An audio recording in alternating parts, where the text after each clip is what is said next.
Welcome and thank you for choosing our business management app, in short, BizManager.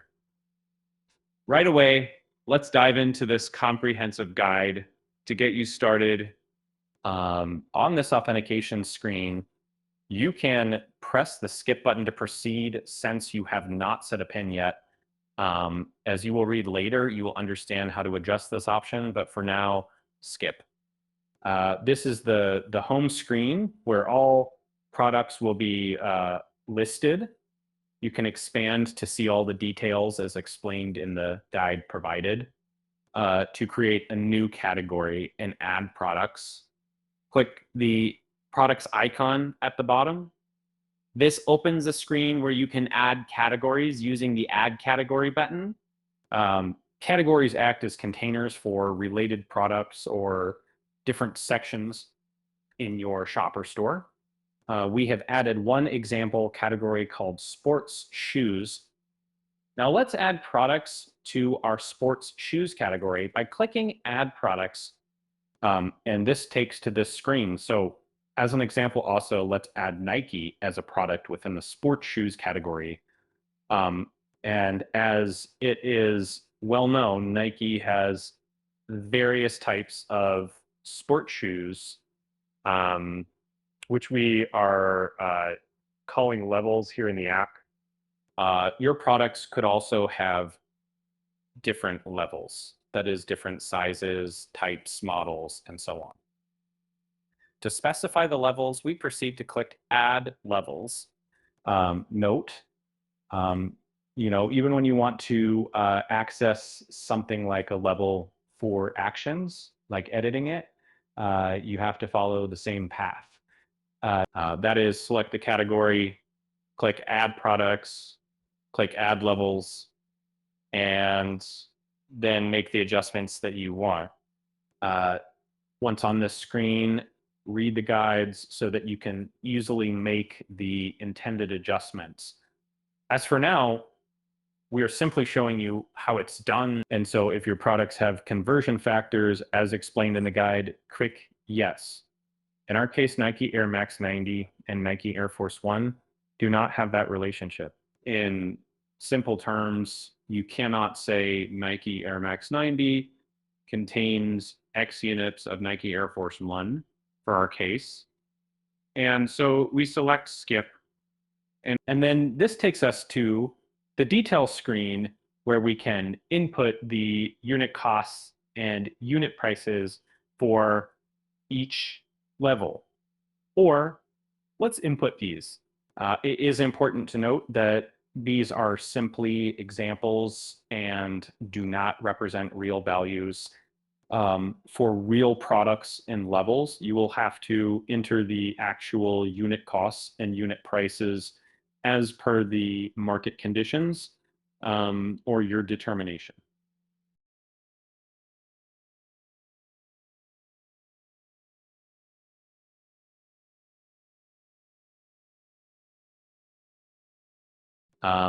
Once done entering stock, we now set the threshold value, that is the value below which the app will consider you are low on stock. And so it will send a notification on the notification screen. Again, this is purely based on your interest. You should enter a value as per your desire so that we can always remind you before you run out of stock. If you do not enter a threshold value, 0 is saved in that case, and the app will notify you whenever the stock of any level becomes 0. Once we are done with that, we proceed to enter the supplier's details. You may decide to enter them or leave them, as this is purely optional. However, whenever you restock and would wish to add a supplier to a particular product, do this, go to the respective category on the category screen, click Add Product, then on the product of interest, click Add Levels, Save, and then you get to this screen. This is the only way you can add suppliers to the right product. Yeah, and, let's add one as an example. After that, the supplier is saved and you have the option to edit or delete them. If you have not fully paid them, click on the switch, enter the details, and then select the expected settlement date if you wish. The app will flag such a supplier in red if the specified settlement date is exceeded as a visual indicator. If everything is complete as per your desire, you can click Finish to end the setup process of this particular product within the sports shoes category. Whenever you want to add more products, product levels, or remove some, the path is the same. So when you look at this, if you stop elsewhere in the process and do not reach this finishing stage, your level details will be incomplete on the home screen and other places. For example, if you just enter levels and you do not save, you will only see levels without unit costs, unit prices, and other details. In such a case, you have to take the same path and enter the remaining details. Our Nike product is completely set up in the sports shoes category. All information will be displayed here. Note the suppliers you enter do not belong to any level. They belong to the entire product. Even if the supplier was for Nike Air Max 90 only, they will simply appear among suppliers of that particular product. This is so as to reduce the level of detail involved. Secondly, the phone and email appear in blue, indicating that you can click on any of them, either to start a call or send an email instantly. Lastly, whenever you restock or adjust stock, the date stocked will adjust to reflect that date. Okay. Having said that, let's proceed to record our sale. Before, let me explain how this works in the real world. Imagine you have finished setting up all your products and their respective levels in this app. That is, you have created a perfect copy of your shop or store in the app, and you are contented that everything is as you desire. When a customer steps into your real shop or store, they will select everything they need and bring it to your table so that you can calculate and let them know how much they need to pay. This is the exact point at which you should click the sell button and navigate to this screen where everything is listed, including the current quantity displayed as QY. You can use the plus and minus controls provided to specify the customer selections. For example, here we are saying the customer is presenting to us 4 units of table lamps, 3 units of Nike Air Max 90, and 15 units of Nike Air Force One. So again, note that we have used a switch here to specify the quantity. This is useful if the quantity is large. And you do not want to continuously click plus until you reach 15. We continue to make the last selection. For a large shop, or if you want to find the product level of interest faster, search for it, input the quantity, and then clear the search. You can do so for all product levels, and their unit selections will be recorded. Once we're done, we click on the summary button and navigate to the summary screen where the totals are computed. Here you can cross-check to ensure that you have captured all the details of the customer's order. If not, you can navigate back, make corrections, and return. Your details won't be lost unless you did not use the back arrow or the back button on your phone. So I have just realized that I need to apply real-time pricing somewhere. So I click on pricing to navigate here, and then I make the necessary adjustments. Note on this screen, you can also see the count for all your products and levels stored within the app. In my case, I have 3 products and a total of 8 levels. That is just a hint. And let's navigate back to our order and apply the unit prices we have just specified. And the sum totals and the final total have been readjusted as well. We strongly encourage you to prove these using your own calculations to ensure that you are content with the results. You can make several mock or trial transactions as explained in the home screen guide until you are satisfied with the results. If things do not sum up correctly, please email us using the details provided on the Google Play Store, and we will review, make necessary adjustments if so, and then publish an update to the app. That is how simple it is with us. Now, let's proceed to give this customer a discount of 6.5%.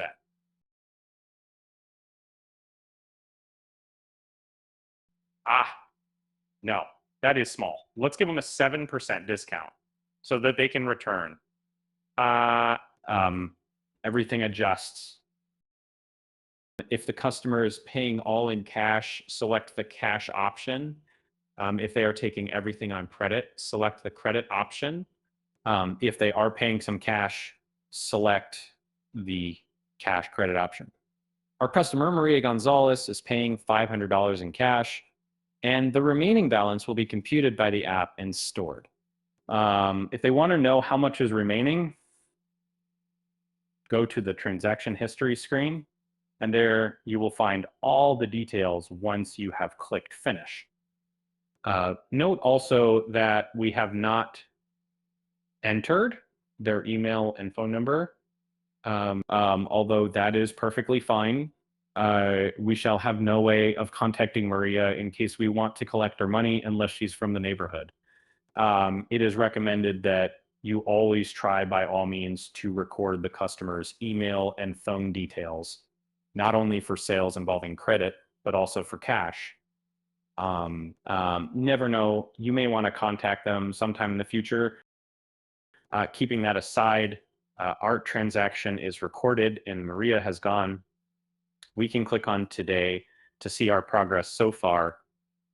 That is how much cash has been collected since morning, how much is the credit, and then how much is the discount.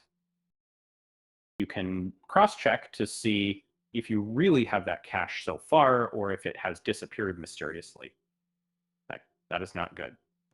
Anyways, let's proceed to the transaction history screen to view all our transactions. You can search for a particular transaction using either the date, time, buyer information, or anything you remember about it.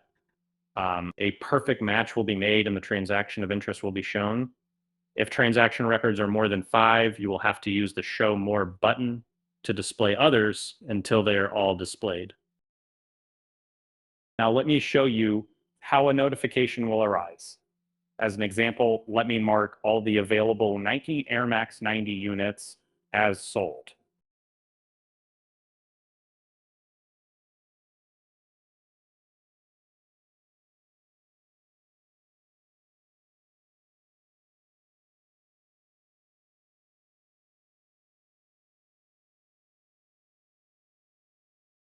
And notice what will happen when we return to the home screen.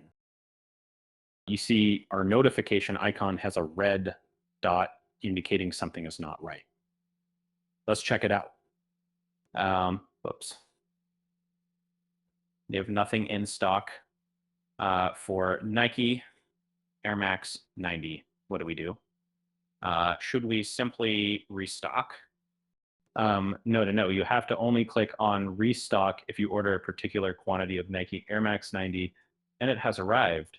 This will help you reflect on the actual changes in the real world within this app. If you restock what you do not have, you will have done a disservice to yourself and your records. In our case, 50 units have just arrived. Let's add them Doing so will clear the notification if and only if the quantity restocked is greater than the threshold you specified during the product setup phase. If it does not exceed the threshold, the quantity will be adjusted, but a notification will remain here. No, if the supplier has changed, or if you wish to record the amount paid or the amount remaining for an existing supplier of this product level, take the path through the respective category and make adjustments. That is, click the products icon on the home screen. Select the product category under which your product of interest belongs. Click Add Products, select the product, click Add Levels, click Done, click Save, and then the detail screen of interest will appear. Make adjustments there and finish. You could also choose to restock from here by adding the extra stock, or you could also go to the stock management section. The choice decision is yours. Note again, if your product levels have a conversion factor relationship as explained in the screen where levels are entered from and you specify the conversion factors, you do not have to wait for restocking. In that case, you can go to the stock management screen, look for the product of interest, click the conversion button of interest, and then quantities will be adjusted. For example, if your product was bottled water and your levels were boxes and cartons, you can do as follows. In the real world, you would open some boxes and add 2 cartons if the cartons are done, and you're a seller who deals in both bulk and retail. In the app, you would simply go to the stock management screen, select the boxes, click convert, enter the boxes to open, and save. This will reduce the number of boxes by the units you specify and will increase the cartons by the number of boxes entered multiplied by the conversion factor.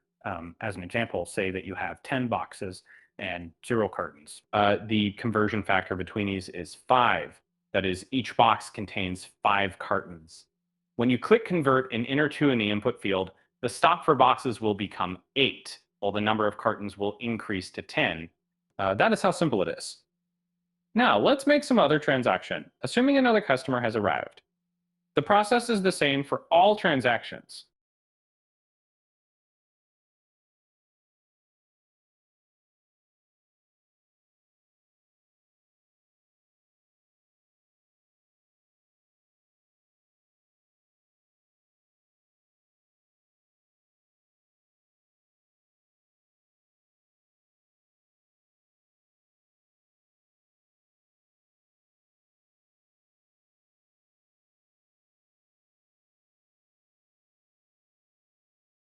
Let's visit the weekly performance section to see how our store has been doing since Monday.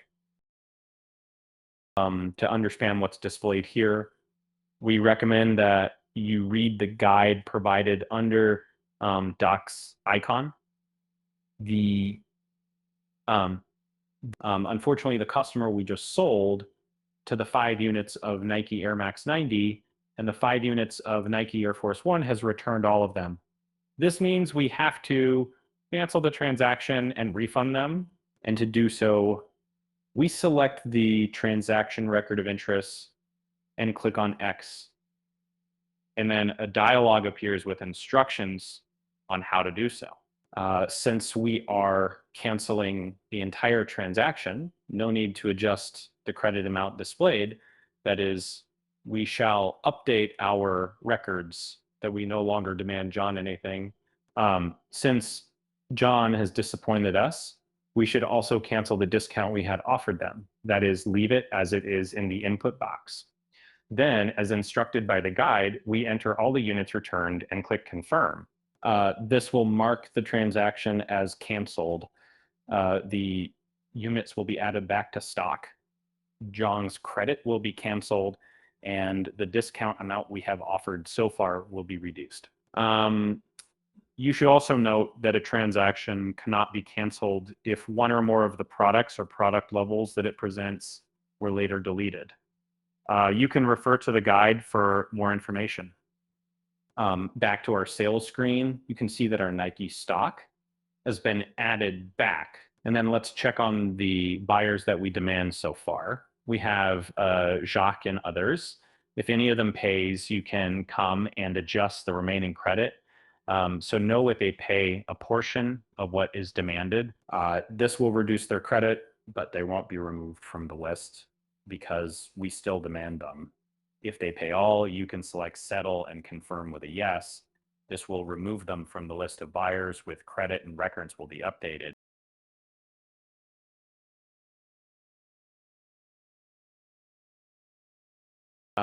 The same goes for suppliers.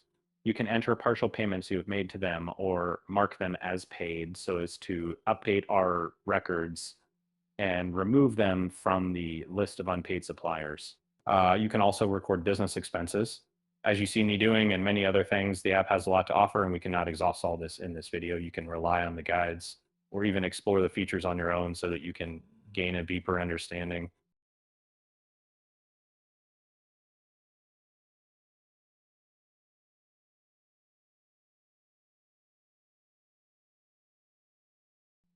And finally, let's visit the reports section. So you can generate any report from the 3 categories, but for now, let me demonstrate how to generate daily reports. Let me generate and download a PDF report.